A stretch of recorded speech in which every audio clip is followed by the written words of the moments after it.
Hi,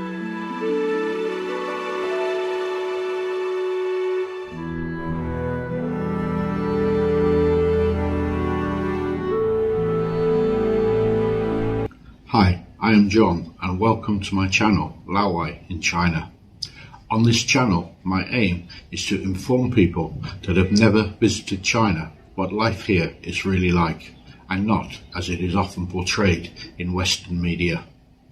I cover topics such as travel, culture, as well as current affairs, both here and overseas, that reflect the day-to-day life here.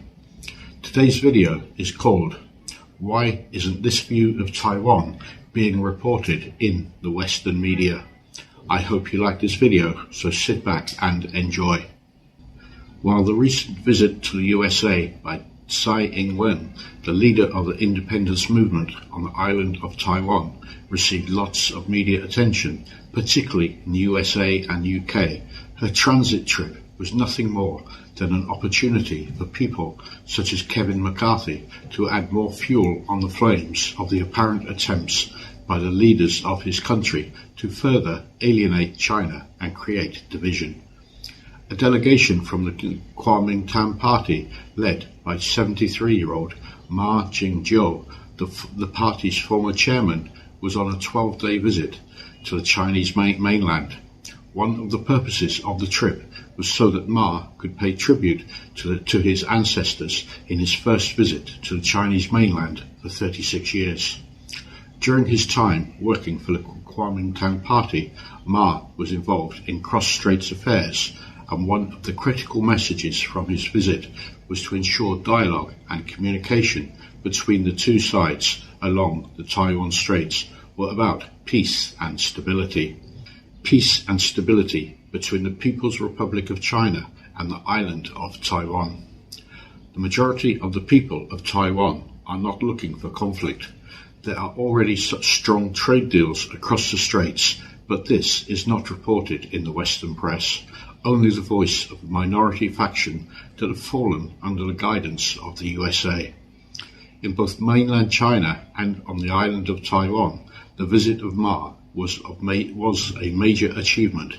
He is the first former leader of Taiwan to visit the mainland since the formation of the People's Republic of China in 1949.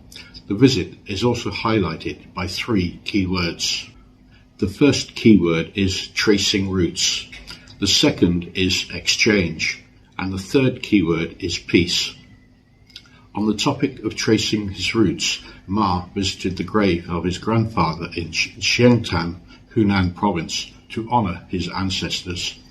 His next stop was to the mausoleum of Sun Yat-sen in Nanjing. This was not so much about exploring his personal roots as it had been when visiting his grandfather's final resting place.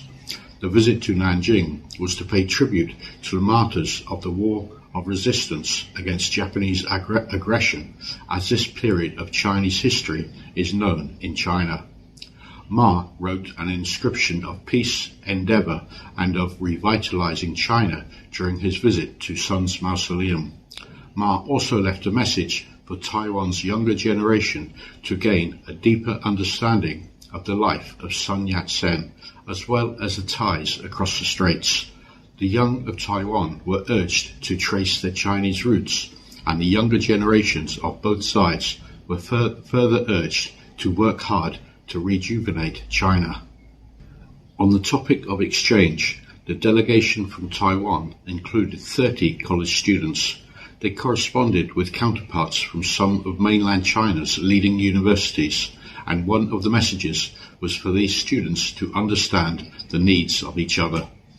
These younger members of the visiting delegation were also able to witness the rapid development that has taken place on the mainland. Ma commented that thanks to these exchanges, the current atmosphere across the straits could improve through such communication that can bring peace faster and earlier than expected. The topic of peace also tracing origins and improving exchanges, as this will reduce the possibility of misunderstanding and conflict. Ma also reiterated the 1992 consensus, which stated that both sides of the straits belong to one China and will work together towards national reunification. Ma also reiterated the importance of the economic development of the region of Taiwan and the need to further accelerate the 3 direct links, shipping, flights and mail, that had helped to bring in a new era of cooperation across the straits. Ma's visit to the mainland seeking peace and resolution was warmly welcomed at a time when Chinese and US relations are tense. It provided more than an alternative option for the people of Taiwan that long for peace and stability in their relationship with the mainland, while across in the USA, the stopover by Tsai Ing-wen fueled America's need for state destabilization. If you have enjoyed watching this video and it has shown you a little detail of life here in China, then your subscribing to my channel would mean a lot to me. Thank you for watching, and make sure you click on the link to the next video.